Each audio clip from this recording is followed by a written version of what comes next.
I'm gonna review Jean-MAGO now, guys. Move on. So, this is Faker versus Jean-MAGO. Jean-MAGO is sitting at 59% win rate in Master Tier, 569 LP. And this was a banger game where Jean managed to solo kill Faker. But there were also a bunch of really good players in here, right? DK, Jinbom. I think this was Ruler, no? One of them were Ruler. So the enemy Varus was Ruler. They had DK, Jinbon. I don't know how to pronounce it. Jinbom. So quite a few big names in this game. Interesting game. So basically, Akali versus LeBlanc. How does the matchup work? Generally, LeBlanc favored. LeBlanc has push. Standard range versus melee matchup. The matchup is a little bit easy to play on Akali's side since second wind and D-Shield got... But generally speaking, you're going to look at 3-wave crash, wave 2 ward by LeBlanc, and then she's just mostly going to have move pre-6. The trading windows for Akali is going to be for her to E, LeBlanc W, and the windows for LeBlanc are going to be to slow push and mostly trade around her wave and like build a big wave so Akali can't just like trade into her and ever be ahead. And then on bounce waves, Akali just has to trade HP to like push and find bases, but most of the time you're just going to see her base TP back. And you're seeing Faker having to walk all the way around. Nice little trade by Jean-MAGO after seeing the Q. Couple CS missed. So let's think about the feedback. So wave 1, here he was actually right to give position. Because if it's Q for Q trade in the minions, it's not necessarily good for the LeBlanc side. And then he finds an electrocute proc on the melees and immediately drops. Oh, without the pillar, five subs. 5 subs de presente. I don't know what 5 is. I forgot the word for 5. But cinco. Obrigado pelo 5 sub de presente, my man. Anyway, so this is a nice little drop of the wave. Electrocute is down, and enemy is Fleet Akali with Doran, so no need to overtrade here. I would probably take a trading stance here. I would probably want to start to take a trading stance. I don't want to give this minion for free. Exactly what we see. Ep's excellent. Pretty good play so far. I wouldn't have given that free auto attack, but he wanted to drop this one minion aggro. So understandable again. So this is what I mean. LeBlanc mostly just building the wave against the Akali and having 3-wave crash.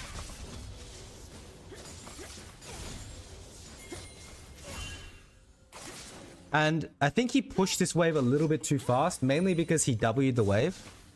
So as you can see, hide and bush to Faker sits in the wave on purpose. What you see a lot of low elo Akalis do is sit like here, right? Away from the wave. But this is not good. Because if you sit away from the wave, LeBlanc's W doesn't hit the wave as well. And then you allow LeBlanc to build a bigger wave. So this is a standard 2-wave crash based on the trading window that Faker gave him. Popping that... Oh, I thought it was electrocute, but I guess it didn't prop this time for some reason. And here, I think he can push a little slower, but he opts to take the Q trade instead. And because of that, this minion becomes free. So this is a trade I would not take as LB side, right? So some things to know about this game. Enemy is playing Ruler. Enemy bot lane is Ruler. And enemy jungle is Shaco, which means he has the fastest 3 camp in the game. So trading HP is not the best, number 1. And number 2, I would rather a bigger wave crash, right? I would rather a bigger wave crash. I can see that he opted for like the level 1 ward instead because he doesn't want to give the pressure up. And that's also fine. Generally speaking, I would not go for this specific trade here because this minion was about to die. I would rather Akali trade HP for this minion. That would be my thought process here. So instead of just like insta trading behind the wave, I would take trading stance. When Akali goes to Q or auto attack the wave, then I would trade, right? Then I would trade, and to ensure this minion is taken for something, right? But if you trade behind the wave like this instead of like a standard trading trading stance, you take more damage from the minions because you're behind the wave, number 1. And number 2, because you draw aggro from behind the wave doesn't end up dying. And you have no CDs, so you give the space for Faker to farm. And really, as D-Shield side, like you're not ever being pushed out of this lane. There's a standard level 3 gank by Shaco. when Faker puts down W, what LeBlanc should be thinking about here is the possibility of Shaco being mid-fast. And one thing you'll notice about Korean junglers is they'll assume a deeper ward. They'll always like think about where the enemy placed the ward and try to walk around it, right? So as you can see, he tried to avoid this vision, but he saw the pet. He saw the pet. And most people, most mid laners ward a little bit deeper, right, on the Raptor. Korean junglers or junglers in the East in general are a lot more aware of the value of showing a vision. So I'm not sure if Jean-Margot ended up seeing the pet. I'm guessing that he didn't, but he should be suspecting that Shaco can be mid on this timer. That's why I also like later wards and bigger waves. And this is actually a solo kill. LeBlanc no flash, no W. So this Akali should insta-flash. He should insta-flash. But he's actually greeting, right? He's actually greeting here. And if he had insta-flashed, he would have got the second auto off. And unfortunate, but he dies here. Right? Why is this Q? Is this bugged? So he lives. I think insta-flash, maybe you can fit into auto attacks, maybe not. But here also, I think Faker can step forward. This is an illegal position because LeBlanc has no W, right? So insta-flash here. Insta-flash, auto attack, fleet footwork. Well, he doesn't have fleet, but he would keep chasing. Auto, flash, auto is what I would have liked to see. And barely living. Worst case, it would have been a 1-for-1 trade with the wave being good and both sides having TP. But generally speaking, in these kind of matchups where it's already like LeBlanc favored, and is this even? Oh, it's not even good for Akali to die. Like it's not even good to trade 1-for-1 because the wave is bad. Generally in these type of matchups where it's like range versus melee and LeBlanc has control of the lane, one death generally means that side wins. There are a lot of matchups like this, right? A lot of matchups like this. A good example is like, I mean, top lane is an easier one. When you play, for example, Aurelia Darius, if the Aurelia side gets 1 kill, Aurelia just wins. If Akali gets 1 kill, the matchup goes from being hard for Akali early game and losing push to Akali can just face tank you and stat check you and win. Yeah, I mean, I think Shaco already pressed the knife, so unfortunate there. And let me just double check. Did he not use E? I think he did use E, guys. And I think it was a bit of a misplay from Shaco too, because he doesn't get the backstab off. He doesn't get the backstab off, and if he insta-E's, of course the E is an execute, but if he insta-E's, he's slowed as well, right? So I think he could have fit into auto attacks. But he E's a bit late, so he would be about here. If Shaco insta-E's, E's now, right? You have full vision. He would be about here, right? He would be slowed. But it changed slows. Close. Now Jean-Margot opting for a short trade into a base. A little bit risky, but it's fine. He knows his limits.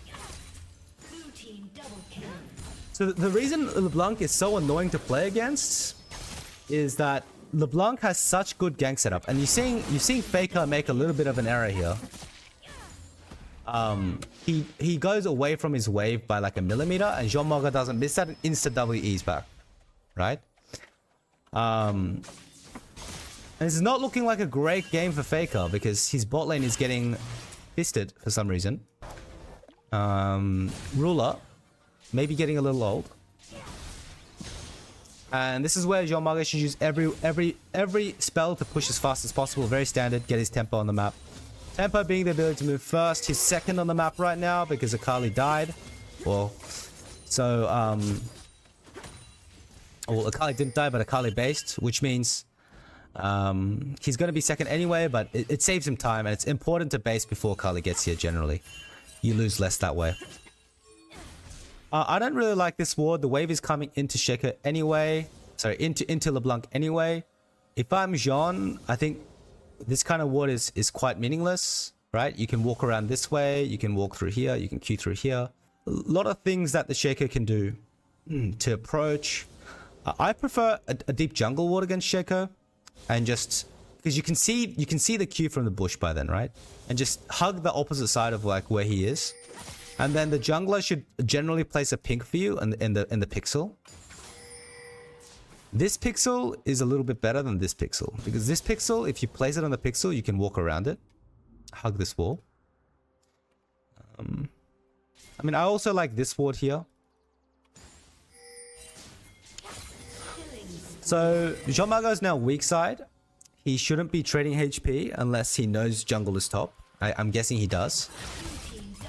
Finds a nice little trade onto Faker. And now Jean's job is, okay, Faker, you have a bad wave. Your jungler is showing top. My jungler is counter ganking. This is a pure 1v1. I don't want to let you crash this wave for free. I want to make the wave stay here, freeze against you, and make you lose CS. And what Kali is thinking is, okay, I'm a Kali. I'm a melee champ. I need to trade HP to get the push in and to get a good base on. And I'm not able to like crash these waves for free, pre-6 especially, because I don't have kill threat on you. So I'm going to just try to build as big as wave cost possible. And then ideally jungle comes mid, or you make the mistake and you don't let me crash. Yeah, he instantly thins the wave. And this is the freeze that we're talking about. So now Faker, using this tempo, knowing he can't just crash this wave for free anyway, getting a deep ward down. A lot of mid laners here would not move like this. A lot of mid laners here would try to push this in and stay in lane and do whatever he can. The reason Faker is moving here is very simple. He's not going to push this anytime soon. LeBlanc is not going to let him push this wave for free anytime soon. He's going to take a lot of losing trades. So what's the solution? He needs to find Bel'Veth, and he needs help from Shaco. Right? He needs help from Shaco. Pyke is often going to have a turn on mid to help him here as well. And now I don't like giving this wave as well. I think I would have taken a lot more of an aggressive stance. Right? Shaco already showed top. Why give him this minion? Why give him this minion? Good, right? That's what we're talking about. But then he makes a mistake here as well. Crashes, holds the freeze. Why give him this minion? Right? I already want him in aggressive stance here. Aggressive. And this is, for those of you guys that don't know like waves, generally around 5 minutes 30 seconds, most solo laners will hit level 6. Like wave 9 on the third wave. So I would have really liked Jean to take an aggressive stance here. Aggressive stance. Just without QWing, just Q auto attack. If he E's, you can dodge with W, or you can try sidestep it and then find an angle yourself, right? These kind of aggressive limit pushing techniques. Same here as well. I would not have given that for free. Like, look at... This is psychology, right? So when I see Faker's position, he uses Q here. So his Q is going to be down, right? In most cases, he doesn't have the energy. So what does he want to do to get this farm, right? What spell does he have? E only costs 30 energy. E only costs 30 energy, right? So he wants to E this, right? He wants to E this for the wave. So you want to step here. You want to pressure. You want to pressure this wave. You don't want to give this minion for free. But he just sits back. And he gives that minion for free, right? You don't want to give these kind of minions for free in these type of matchups. And also, Akali LeBlanc is a plus 15 CS matchup for LeBlanc. I think a little bit less now, probably more closer to 5 to 7, right? If the LeBlanc is good. Because Doran Shield is so fucking broken now. But obviously you don't see that. So what Faker's doing here is actually, he's playing really well. He's not missing farm at all. He's not getting pressured by the LeBlanc. Most Brazilian mid laners would get solo killed by this LeBlanc. Right? That's a fact. Fact. So these are the short trades you should be looking at. I would have liked to see a little bit more patience here. He has a level lead. He has a level lead. No need to throw the chain. Just sit back. This is where I would have liked him to sit back and zone him from the EXP. Zone him from the EXP. Now step forward again. Hold the E. Akali no 6, guys. Akali no 6. Why do you allow this? No Q, no energy. Good. And Akali can't E into the tower either. You'll just die.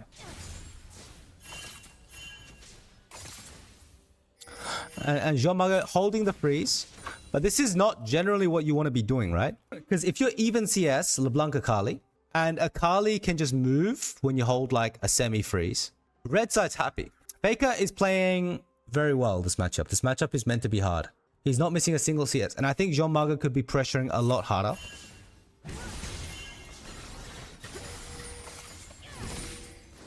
So in early levels, Akali has no kill threat or no threat into a LeBlanc because Akali doesn't have ult, and Akali ult gives him 2 more dashes, which lets him play around the LeBlanc. But in later levels, Akali has kill threat against LeBlanc. So in early levels, LeBlanc wants to push, and in later levels, LeBlanc wants to hold the wave on her side. That's generally the matchup. But here, as you can see, there are a lot of windows where Akali is the one pressuring the lane, even pre-6. This is where I want LeBlanc to be punishing Akali under tower, making him a CS. And the more you push, the harder it is to farm generally, because Akali is not the best at farming under tower. So first 6 minutes, I actually think FAKER played it very well. FAKER played it very well.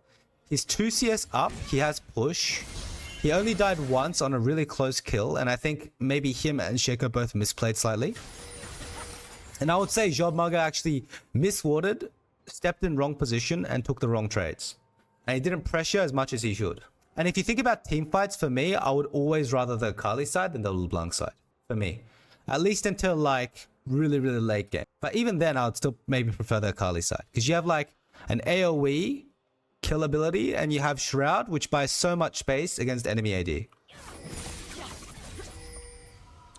So, I mean, this so-called wave control that people are seeing from Jean MAGO here holding the wave is not necessarily the best. Because he's not using that wave to create HP leads against Akali at all. Akali's just been chilling with D-Shield the whole time. Outscaling, out-moving. I don't feel like he's outscaling FAKER at all right now. It just feels like a team gap, unfortunately. So maybe what I saw was a little bit of clickbait. Obviously, it's nice. Like even here, right? You see the E? You see the E? Okay. Insta-trade. Insta-trade, right? No energy for anything. And he can't kill you with R1, R2. Take the insta-trade or just W away and base safely. Because if you think you're lethal, right? But instead, he does this weird long-range thing, fucks his tempo, doesn't take the base. Why does he do this? I have no idea, right? This is his base timer. He must base. He must base here. So now FAKER should have the CS lead, have the push, and Jean MAGO loses 2 waves. Honestly, but this insta-trade is also trash, to be honest. He should just base. He should not trade. Because I just realized his mana is really bad and he doesn't have TP, right? So, I'll be honest. Jean MAGO is fucking ultra gapped. It's like 9-1. Akali side is even CS against LeBlanc. Akali hard won the lane. Akali hard won the lane. Like this is like ultra mega Grand Canyon mid gap. And Akali has like almost perma prior. Lost 0 CS on the freeze. And he crashes 2.5 waves against LeBlanc. And has first move. The only reason he won is because DK Jin Bomb decided to do a win trade. Unfortunately. So, I mean, what you should have seen is, like, he should have taken a lot more, like, way more aggressive stances. And these kind of matchups, for example, Ari LeBlanc is the same. Ari LeBlanc is the same. You need to be able to charm, like, LeBlanc W. And Akali side needs to be able to E LeBlanc W. You need to be able to... fake pressure and play mind games. So let me guys give you an example, right? I'll just pull up like I don't know, like let's just look at another let's look at like a pro versus pro matchup, right? So this is Showmaker. I don't know how old this is from season 13. And let's just look at how he plays. So he even loses TP. And watch his position. Watch his position. Look how aggressive he plays at early levels.